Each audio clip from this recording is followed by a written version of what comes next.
I'm John Smith, and welcome back to Kingdom Real.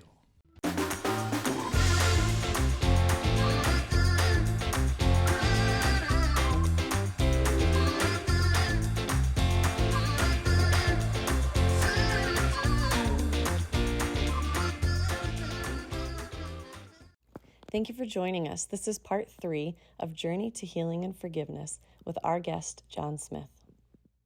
And then he turns to me and says, okay, John, where do you want to start? Well, this had to be a Holy Spirit response. I looked at that list and go, man, there's an awful lot of stuff on there of what we went through at the church. But there's an awful lot of stuff up there about issues between Sue and me. If we get everything worked out with the church and we don't make it as a couple, I can't live with that. If we get all our stuff worked out that I know we're going to be okay, then whatever happens at the church, we'll deal with that. Why don't we start with us? I love it. And it was like, man, for once I got it right. And it was like, so that had to be the Holy Spirit. I'm just not that bright to come up with all that myself. But what you discover is when the church becomes your mistress and you give it your best, and your wife that you love dearly and your kids that you love dearly, you give them the very best of your leftovers, that's not enough. And with all these people mad at me, my wife had more reason to be mad at me than any of them did. Sure. And it created other issues. And so we spent the first 4 full days only dealing with issues between us. And then on the 5th day, we dealt with the church stuff. And it was absolutely amazing. I think that's pretty incredible because when we had Mom here and we were talking about, how you guys have, survived the past almost 50 years in your marriage, I believe that is a critical part, was that you spent all of those days absolutely at one of the hardest moments, in your marriage, in your lives, in your personal lives, dealing with your marriage, and I just find that so inspiring, because I wonder how many people would get it just the opposite, It was so tempting. I have to deal with my work and I have to deal with this, We'll be fine. Once we get this all set, But I love that, because you're right. If you didn't deal with your marriage and fixing anything and everything in that and strengthening that, then when all the rest of it, you guys wouldn't have been. You wouldn't have been able to survive the ups and the downs and the waves. There's no way. That have come since then. No. Absolutely. You needed that. It was a major defining moment in our marriage. That's major defining moment. And we reflect back on that all the time. And 2 other things I'll just throw in about that. The other thing that was incredibly healing and therapeutic for us was one, our counselor wore cowboy boots, blue jeans, a flannel shirt, and a cowboy hat. That was really cool. I loved that. And he's the best psychologist I know, just unbelievably brilliant, but down to earth. And he doesn't have a preset program that he's going to run you through. What's your stuff? And then he goes from there. That was huge. And then every night, he and his wife invited us into their home for dinner with them around the kitchen table. And it was so healing for both of us just to be loved on, treated like normal people, and just engaged in good food, good fun, good conversation, laughter, and that was just priceless. As counselors and therapists get trained, they're told never to do that. Right. You got to keep your professional distance. You got to keep your boundaries. And I don't know that they did that for everybody, that he did it for us. And that was almost as healing as the therapy itself, just to be treated that way. And we became really good friends in the process that's lasted and continued all these years. So since then, now that you're on the other side of things, and now you do more of the counseling of the pastors, have you done that with couples? And Mom, have you done that same model? Not exactly. Not but the cowboy similar. Boots and the jeans and all. I should though. It looks like fun. Here's what's similar. John did all the counseling just with the two of us. Sure.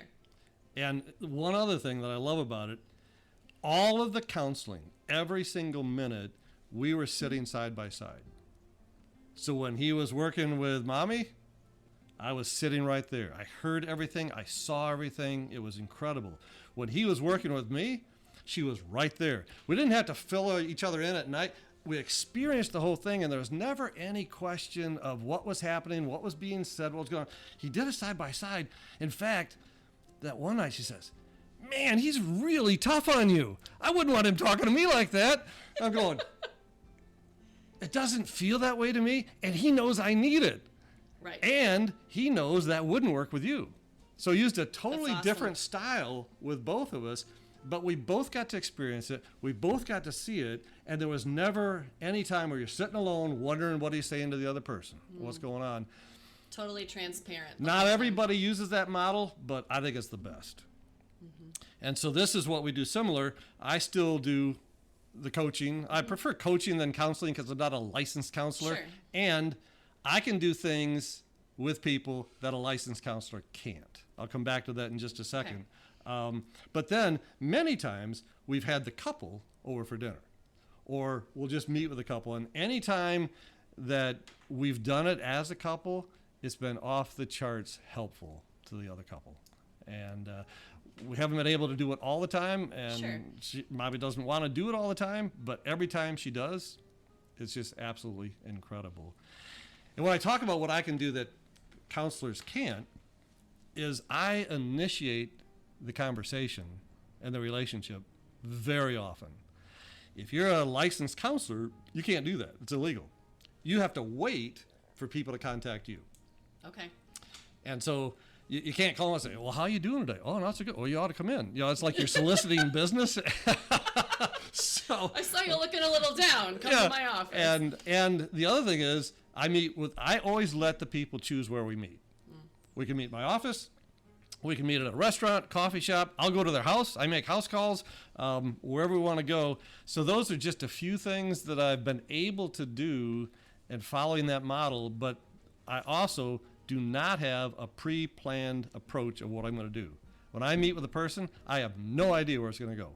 I just trust that God's going to lead it, and the Holy Spirit's going to give me what I need to say after I've listened a long time and asked a lot of questions. Typically is when I say something. I was going to touch on that because you had said your strength is listening, you Yeah. know, Yeah. and you've told me before that most of the time you do. You just sit there and listen, and that's just so good because, again, as pastors, Yep. they're used to doing all of the talking, you know, and so, or all of the listening. Yeah. And so for them to be able to have that opportunity Yep. to talk it out is Yep. huge. Yeah. So far, the longest sessions that I've had is I've had two different ones that were 6 hours. I recently had one that was 5 hours. And a lot of people say, well, but sometimes you have to listen that long for the person to get it out.